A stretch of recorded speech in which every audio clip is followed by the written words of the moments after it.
Hi, good evening, folks. In this video, we're going to take a look at our 4 key pieces in the Amerks and the Amerks playoff hopes coming up. Figure it's about time I touch a little bit on the Amerks and some of our key pieces down there, the seasons they've had, and also their playoff hopes, because they're still, it's really crazy, the whole playoff structure down there. So I want to break that down in this video, guys. And let's take a look at it. I'm going to throw you like about 6 clips at you. And we'll take a look at our 4 key pieces, I believe, that's on the Amerks at the moment. I believe that will all be Sabres next year, I think. And the kind of seasons they've had. So let's open her up. We'll get started. Here we go. All right, let's take a look at UPL season.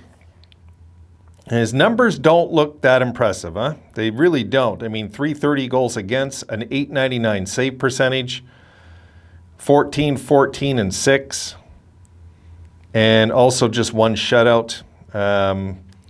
You know, we can look all we want at these numbers, but I do prefer to check out the numbers on the Sabres. If you look at his numbers this year, in the 9 games, he was 2.74 goals against, a .917 save percentage, no shutouts. And I should mention he was 2-5-2 before I forget. He was 2-5-2, 1-3 last year when we called him up. .906 save percentage, 388 goals against, but anything that could have went wrong last year did. You know, his NHL numbers are really very good. He's a 308 save percentage, goals against. It's not that great. Let's keep in mind where we were, what kind of franchise we were at the time. We weren't this team now.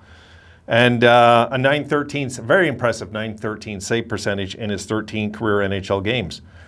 So UPL, next year, I think we're going to get a real feel if this is going to be our goalie of the future or not. I mean, we can't keep just deking the issue. We either got to give this guy a shot or not. And I think next year is the year that UPL will be pretty much our #1 goalie by the end of next year. I don't know in the beginning so much. I believe we're probably going to sign a vet, and that's just my feel anyway, unless we go with youth all the way, and I don't think that'd be a right idea. I think we got to get a veteran goalie. So I could see UPL playing in over 30 games next year and the vet playing about 45, that kind of thing.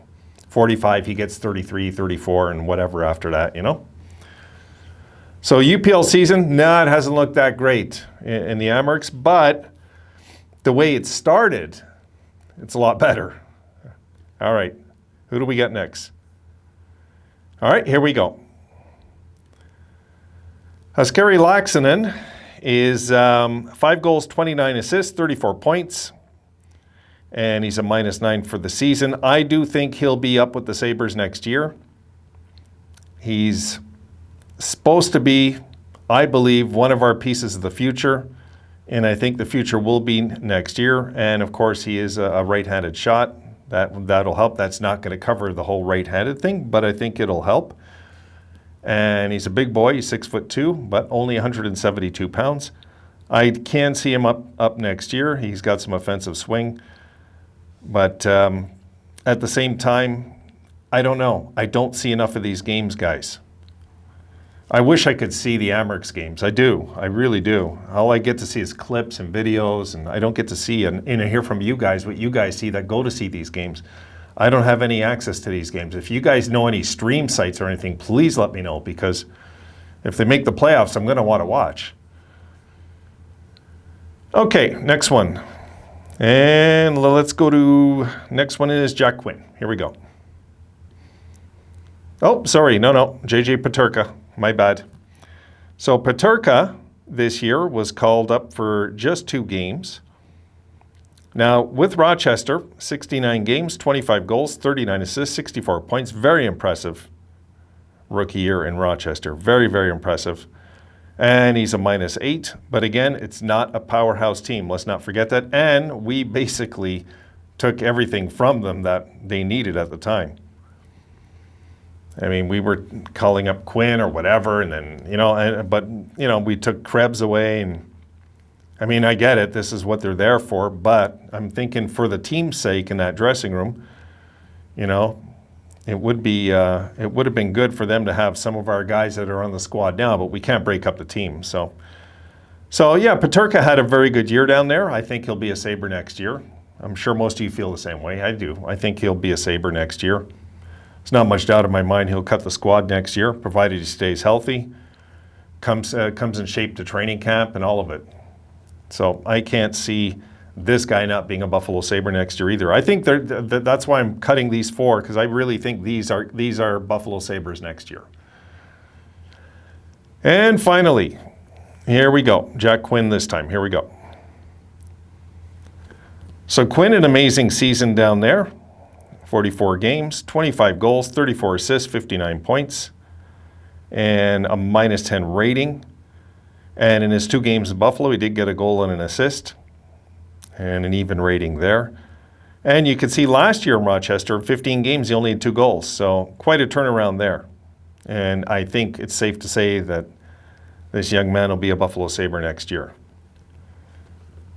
I can't see any of these guys not cutting the squad next year. I just can't. They'd really have to mess up not to make the team next year. They're coming of age. They're going to be bigger and stronger, all of them. And it wouldn't make any sense if any of these guys doesn't cut the squad next year.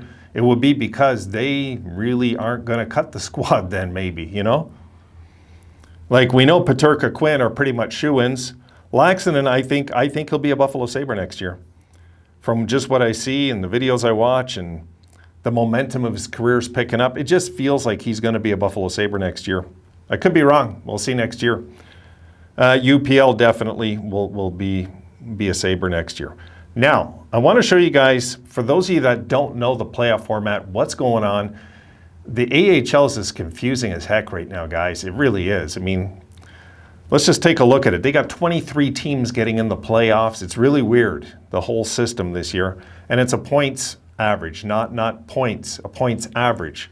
So let's take a look. Here we go. Okay, so there you see, we're the North Division. So you see, we got to get to 5th place. We're currently in 6th. Only 4th and 5th in the North play the opening best-of-3 first round. If you look at the Atlantic Division, 4 teams have to play in the first round. The Central Division has only 2 teams playing the first round. And the Pacific Division has 6 teams playing in the first round. So bizarre, the whole way they've outlined it. But then, you know, you got your 16 in the second round after that. 7 have to be knocked off in the first round. That's why there's 7 different series. So that is the playoff picture. It'll make more sense, put it this way, after the first round's over. Just know that the Amerks got to finish 5th, okay, in the North. And let me get you the current standings so you can see this too. This is the last clip. Here we go, guys. And there you see Rochester in 6th, okay, behind the Marlies. And the only thing to pay attention to, folks, forget the points in this season. You got to just look at the points percentage. That's what they're going by because of the whole COVID thing. So we're 547. The Marlies are 551. Everybody else is in. It's either us or the Marlies that are getting that last playoff spot. The Marlies have 3 games left. Rochester has 1. But that 1 game is against, Utica at the top. They're playing Utica in their last game. So it's going to be tough. If they can win that game, it puts all the pressure on the Marlies at least to have to try and win out 2 out of 3. At least that's the way I've mathematically figured it out. I mean, you know, if we win that game, will 2 out of 3 cut it for them? I think it does. Yeah, I think it does. I think it would. I don't know. You know, like I'd have to I didn't do the math on it. And usually I do the math and stuff like this. But, guys, I can tell you right now, I think every Sabres fan does want to see Rochester get in, right? I mean, we would love to have some kind of playoff hockey for these young guys before they come up to the Sabres next year. It's really important. And for the franchise sake over there, of course, you know, like it'd be really it's just a positive if Rochester can get in. So I'm hoping they get in. That's why I wanted to do an update video on this. It's been a while since I've done anything on the Amerks and our young studs down there that should be coming up next year. So just a look, because I know that playoff format is bonkers at best. Just know that the only thing they got to do finish 5th. That's all they got to do. They got to finish in front of the Marlies. They got, put it this way, you got to win their last game of the year somehow against Utica, and it doesn't look like that's going to be an easy task. So we shall see, folks. We shall see. Okay, that's it for this one. I just want to get an update going there on the Amerks. I got some more coming at you. See you in those.